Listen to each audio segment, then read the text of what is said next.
Holy crap, you made it to the last video. Wow. I can't believe I made it. I've been sitting in this freaking chair for like 2 hours.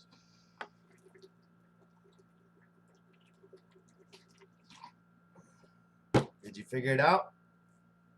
Well, number 5 was actually only a 3-day trip. Switzerland, I think it was 2 days. Vietnam, 3 weeks. England, I think I've been there 8 or 9 times. Probably maybe 2 months total. Maybe a month and a half total or something like that. I don't always stay for the long time, but the first time I did stay for 30 days. Costa Rica was 30 days. Next place was 3 days. It was Scotland. Scotland is somewhere I would go back, and I would go to the Highlands if I got a chance. Probably should have done it when I was there. On the study abroad, we actually went up there. And I did not anticipate Scotland being super great. Right when we pulled in, I was talking to this lady for about 20 minutes in a little store with like souvenirs and stuff like that.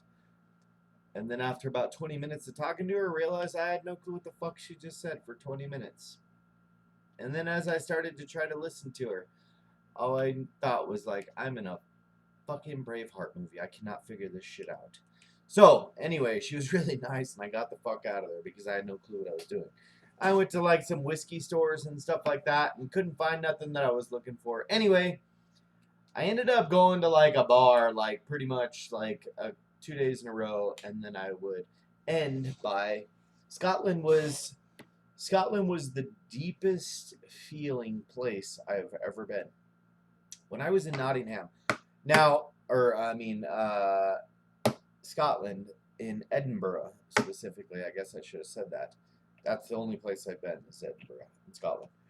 When I was there, the feeling was like intense things have happened here, and it was very like dark feeling, very emotional feeling.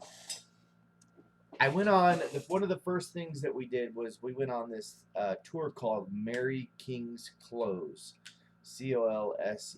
What a close is basically like you have a staircase that goes from one street down and twists and everything and goes down to the next street. It's just basically like an alley, but you can run downstairs and go to the next street and pop out. Apparently, this lady Mary, back in times of the plague, was, from what I understood,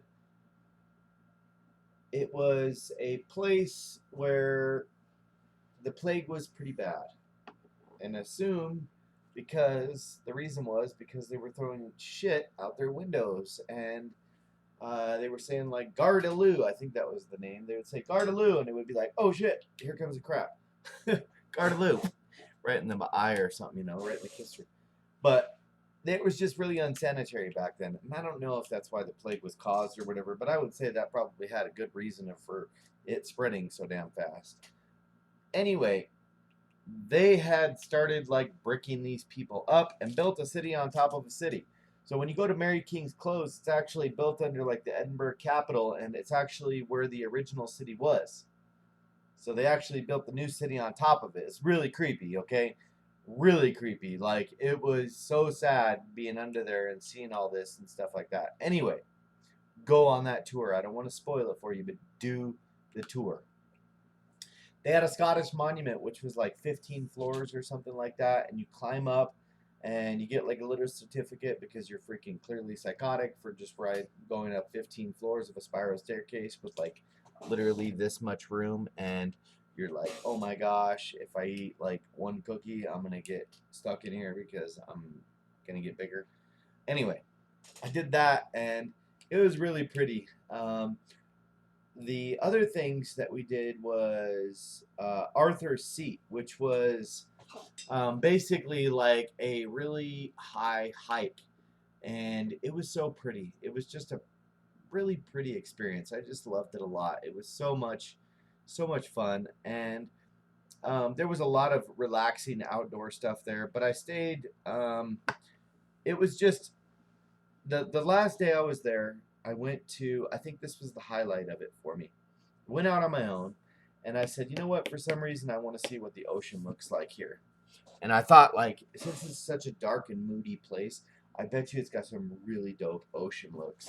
So what I did was I went out to the ocean. I got on a bus and I said, "Hey, where's the closest ocean or whatever?" And they said, "Well, you have to go to this place. It's really difficult to get there, blah, blah, blah, blah." And I was like, screw it, take me. I got all day. So I go there, I get off the bus, and he's like, it's an hour and a half walk that way or whatever. And I'm like, okay. I don't know if I misunderstood him, but like 3 minutes later, boom, I was at the ocean. Well, I see this island off in the distance, and apparently it's called Cramond Island, Cramond. And I see the island off in the distance, and I'm kind of like looking, just blindly kind of staring at this board, not really understanding what the hell it's saying, just kind of like staring off into space. And this lady comes up to me, and I hear her, and I turn, and she got this little dog and stuff. And I remember her specifically because she had one blue eye and one brown eye. And I said, she was like, "Are you looking at the tides?" And I'm like, "No, I don't know what the hell the tides is. What does that mean?" And she said, "Well, that island at 11:30 or 11:29 or whatever the hell it was, um, will be accessible by a sidewalk. All this water, as far as the eye can see, will disappear." I've never experienced tides. I was like, "Yeah, bullshit, lady. Clearly, you smoked something too hard. Your freaking eye turned blue." Something tripping me out. I was like, "Really?" So I was like, "Okay." I stuck around. I met this person and went over to, I don't know, I was like walking and I saw like some waterfalls and was like taking some weird video or whatever of the waterfall, which never turned out great. But I sat there forever trying. Anyway, I walk back and I stop and have lunch at this little place, or breakfast, I guess it would be breakfast at this little place. And it was really interesting because I walked in, and I don't know if this town was called Cramond or whatever. I don't know what the town was called or whatever. But when I walked into this place, it was like you were in somebody's house. I was like, "Oh shit!" And they're like, "No, no, no, it's okay. Come in." Apparently, that's the way they had it set up on purpose. It was really cool. And you were like in the kitchen with like 7 ladies that were like dressed up really cool, like old 50s, like Scottish looking, and they were like wandering around, like cooking stuff or whatever. And you ordered, and they like cooked amongst you. It was really interesting, and it was like it wasn't like awkward at all. Like it was very like, holy crap, this is like I'm in your house, like I'm just chilling, and we were all just kind of hanging out together. Anyway, I get coffee, go sit outside. I look outside, and all the boats are like like flipped on the dirt, and like I'm like, what the hell? Where'd the water go? So I walk over there, and sure enough, the island is accessible, and there's this ginormous, like 2 mile sidewalk all the way to the damn thing. And I was talking to someone, and he's like, "Yeah, you can walk over there. Just make sure you're back before this time because the water comes back in." And I'm like, "What the hell?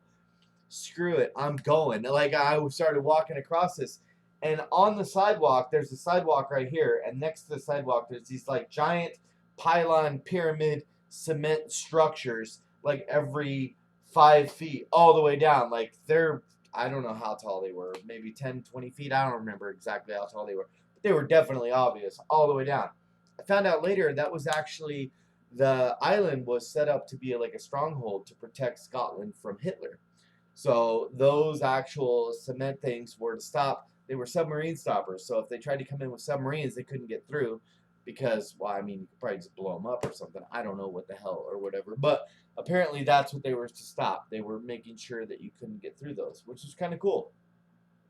I went over to this island and there was like no services or anything. It was just like an island. It was overgrown. It looked like there hadn't been anybody there for probably 100 years. They had all these like little military square buildings that you look like they were like shooting out of or something like that, and they were all like kind of like tagged up and not really nobody there or whatever. It was super dark and dreary day on some sides, and then some sides of the island. Anyway, I walked around there. I saw like 2 or 3 people. It wasn't that packed. I don't know if they were over. I don't know if they were other travelers or what they were, but they were a couple young people, a couple older people, and then a family or something like that. I think probably just locals. I don't know. Anyway, um, it's like wildflowers as tall as you, like all through this island. It was so pretty, so serene. I went over to the other side and I was just like walking down the beach and stuff like that, and it was just like, it was really interesting to experience. There was other islands off in the distance and stuff like that. I really enjoyed Scotland on so many different levels. I feel like Scotland probably had a lot more to offer than I had the chance to see. But in 3 days, it was a very impactful place. All of this happened in 3 days. Like I was so surprised that I was able to see and do so many things in such a short period of time. It was really interesting. But that would be number five, and um, I would say top of the list for places that I want to go next are, well, I don't think of travel like that actually. Did you know that? I don't actually think of travel like that. I just kind of randomly pick somewhere and go. It's weird. I don't know. I I have been. I'm not really a beach person, but for some reason I've been kind of thinking about like nice beaches and stuff, and I think that's just because probably the whole idea of like the stress of the pandemic and stuff like that, and I think of beaches. I think of those beaches. I think of those beaches. Hey, what those beaches doing? No. I think of those beaches as again, as like a serene, relaxing thing. But I will say there are some places that I would really like to see. I would say like Norway, Denmark, Sweden, New Zealand. Those places. I guess I would like to probably do a little bit like actually leave the airport in Iceland and go see the damn country. And the reason is because I like cold weather. I just do. I like to bundle up and be cold. It's just what I like. But I would like to go to those places because just they seem like so much nature, so much, not scary nature, but just very like raw, sharp nature, if that makes sense. So I'm curious. I told you my top five favorite. They were Switzerland, Vietnam, Costa Rica, England, and Scotland. What are your top five favorite? And also, where do you want to go next? Have a good day, guys. Keep up the good work and travel because you're not dead yet. Bye.